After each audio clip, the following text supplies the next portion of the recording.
Chapter 8. We had a big cancer team meeting a couple days later. Every so often, a bunch of doctors and social workers and physical therapists and whoever else got together around the big table in the conference room and discussed my situation.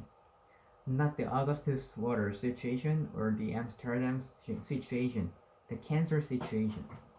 Dr. Maria led the meeting. She hugged me when I got there. She was a hugger. I felt a little better, I guess. Sleeping with a BiPAP all night made my lungs feel almost normal although. Then again, I did not really remember lung normality.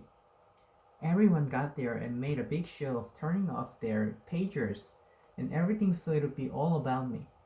And then Dr. Maria said, "So the great news is that Valancipher continues to control your tumor growth.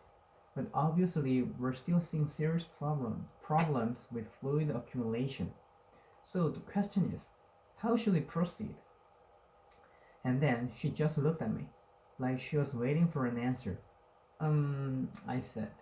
I feel like I am not the most qualified person in the room to answer that question. She smiled. Right, I was waiting for Dr. Simons. Dr. Simons?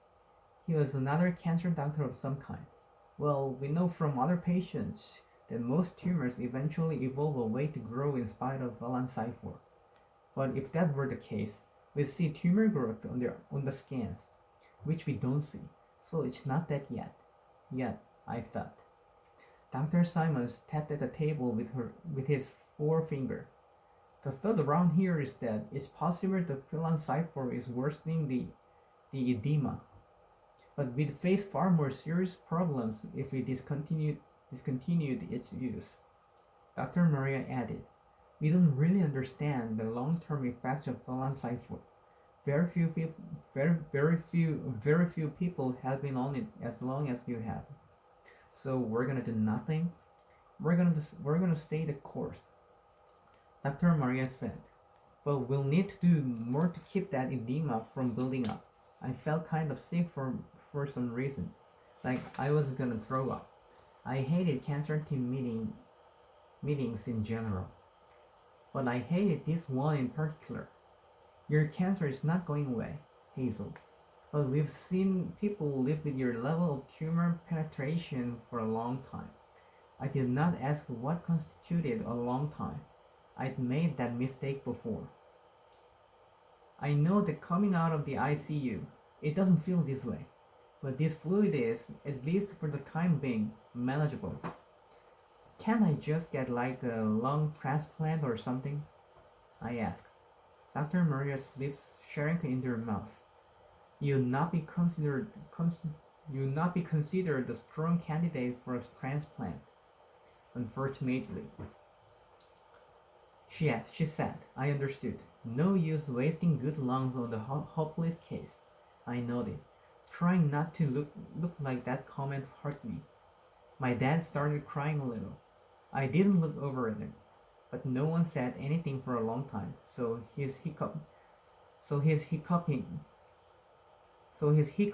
cry was the only sound in the room. I hated hurting him. Most of the time, I could forget about it. But the inexorable truth is this: they might be glad to have me around, but I was the alpha and the omega of my parents' suffering. Just before the miracle, when I was in the ICU and it looked like I was gonna die, and Mom was telling me it was okay to let go, and I was trying to let go, but my lungs kept searching for air. Mom sobbed something into Dad's chest that I wish I hadn't heard, and that I hope she never finds out that I did hear. She said, "I won't be a mom anymore." It gutted me pretty badly. I couldn't stop thinking about that during the whole cancer team meeting. I couldn't get it out of my head. How she sounded when she said that, like she'd never be okay again, which probably she wouldn't. Anyway, eventually we decided to keep things the same, only with more frequent fluid drainings. At the end, I asked if I could travel to Amsterdam, and Dr. Simons actually and literally laughed. But then Dr. Maria said, "Why not?" And Simons said, dubiously. Why not? And Dr. Maria said, yeah, I don't see why not. They've got oxygen on the planes, after all, Dr. Simon said. Are they just going to gate check a biped? And Maria said, yeah, or have one waiting for her. Placing a patient one of the most promising Phalancypher survivors, no less than 8-hour flight from the only physicians intimately familiar with her case. That's a recipe for disaster. Dr. Maria shrugged. It would increase some risks. She acknowledged it, but then turned to me and said, but it's your life. Except not really. On the car ride home, my patients agreed. I would not be going to Amsterdam unless and until there was medical agreement that it would be safe.